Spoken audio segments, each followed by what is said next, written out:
Les classes grammaticales. Nous allons voir en premier lieu les classes des mots variables.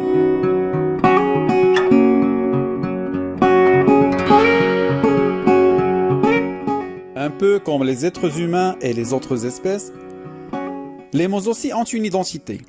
Ils appartiennent à une famille que nous appelons la classe grammaticale. Ils ont aussi une fonction dans la phrase que nous verrons dans une leçon ultérieure. Chaque mot appartient à une classe grammaticale qui est aussi appelée sa nature et qui constitue son identité. Ces classes grammaticales se répartissent en deux grandes catégories, à savoir les mots invariables et les mots variables. Dans cette capsule, nous allons voir les classes grammaticales des mots variables, à savoir le nom, le déterminant, l'adjectif qualificatif, le verbe et le pronom. Pour revenir dans des vidéos ultérieures aux mots invariables et à la présentation de chaque classe grammaticale à part entière. La première classe grammaticale par laquelle nous allons commencer est le nom. Alors le nom est un mot ou groupe de mots qui désigne un être vivant, une chose ou même une idée ou une notion. Comme les noms de personnes, de lieux, de villes, les noms de couleurs, les noms de jeux, de notes de musique, les courants littéraires, etc. Ce sont des mots qui varient en nombre, au singulier ou bien au pluriel, et peuvent être le noyau ou bien le chef d'un groupe nominal, le GN. Ils sont généralement précédés d'un déterminant. Dans la classe du nom, on distingue les noms communs, comme une école, un bureau, le professeur, un chou-fleur, ou bien des noms propres, comme les noms de personnes ou bien des lieux, comme Mohamed, Maroc, Nadine, Paris, et qui commencent toujours par une majuscule. On passe alors à la classe des déterminants. Alors ce sont des mots qui introduisent un nom commun ou un groupe nominal. Ils s'accordent en genre et en nombre avec ce nom.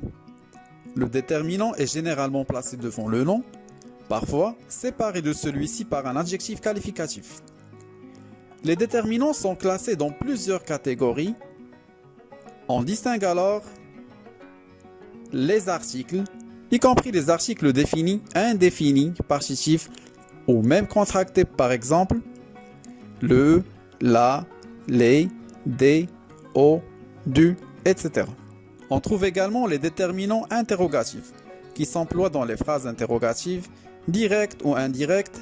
Alors on peut citer quel, masculin singulier, quel avec deux LE féminin singulier, quel avec LS masculin pluriel et quel deux LES féminin pluriel. On note également les déterminants exclamatifs qui s'emploient dans les phrases exclamatives pour exprimer des sentiments ou des émotions comme la colère, la peur, l'étonnement, la frustration, etc.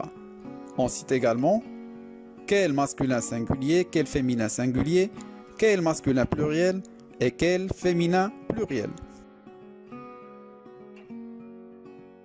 Les déterminants possessifs qui indiquent une relation d'appartenance ou de connaissance avec un possesseur comme ma, ta, sa, notre, votre, leur, mes, tes, ses, nos, vos, leurs, etc.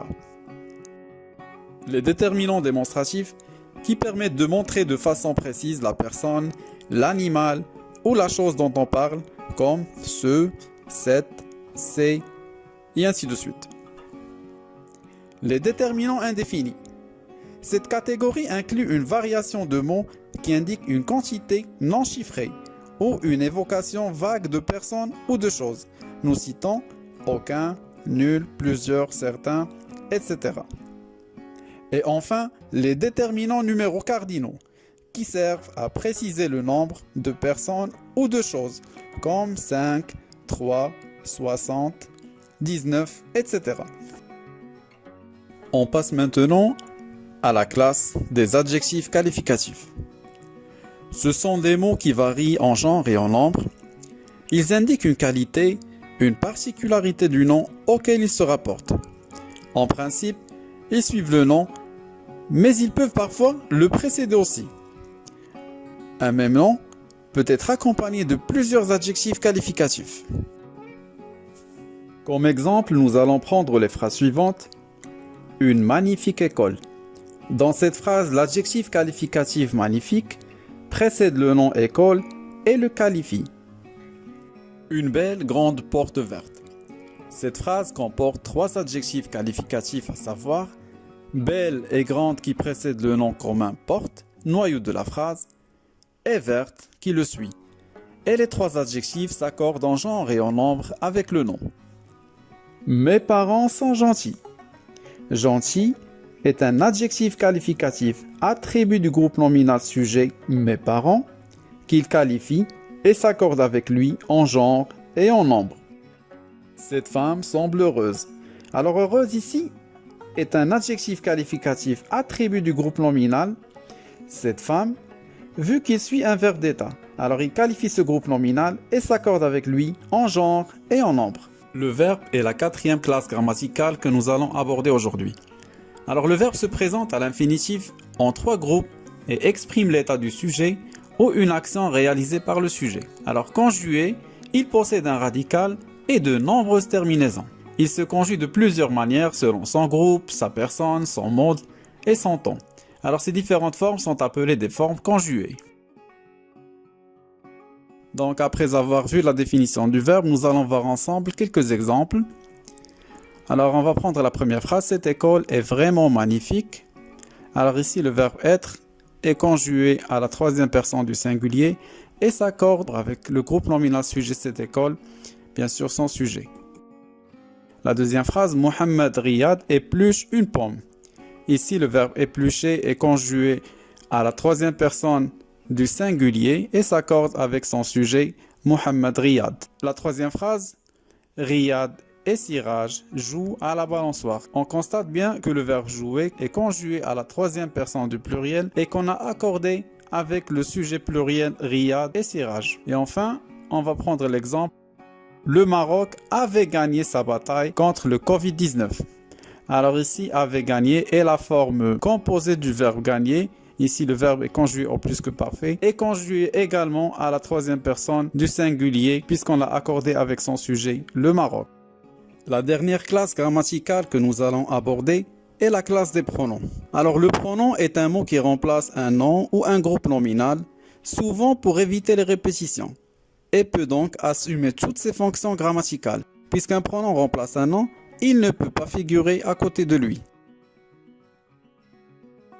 Nous commençons alors par la classe des pronoms personnels qui désigne une personne ou une chose et remplace le nom. Nous citons à titre d'exemple je, tu, il, vous, le pronom indéfini on. Alors certains pronoms peuvent prendre une forme élidée devant une voyelle ou un H muet. Les pronoms interrogatifs servent à interroger sur l'identité de personnes ou d'objets. Ils peuvent donc remplacer un nom précédé d'un déterminant interrogatif, par exemple lequel, laquelle, auquel, desquels, ou bien les formes indéfinies qui, que, quoi, etc. Les pronoms possessifs indiquent le possesseur de l'objet ou de l'être dont ils remplacent le nom et servent principalement à éviter les répétitions comme le mien, le tien, le nôtre, les leurs et ainsi de suite. Les pronoms démonstratifs servent également à éviter la répétition et désignent la personne, l'animal ou la chose dont on parle. Bon, on peut les répartir en formes simples comme celui, celle, ce, ou aux formes composées comme celui-ci, celui-là, ceux-là, et même des formes dites neutres comme ceci, cela et ça. Passons maintenant à la classe des pronoms relatifs qui sont des mots qui établissent une relation entre un nom ou bien un pronom, un adverbe ou une proposition qu'il représente. Bon, ce qu'on nomme dans la grammaire l'antécédent. Et avec la proposition relative qu'ils introduisent. Alors nous citons les formes simples qui, que, quoi, dont, ou des formes composées comme lequel, laquelle, lesquels et ainsi de suite. Alors nous avons enfin les pronoms indéfinis. Comme les déterminants indéfinis, ces pronoms servent à désigner d'une manière imprécise et incertaine des personnes ou des choses. Bon, on prend comme exemple quiconque, rien, tel, etc. Merci pour votre aimable attention et à bientôt.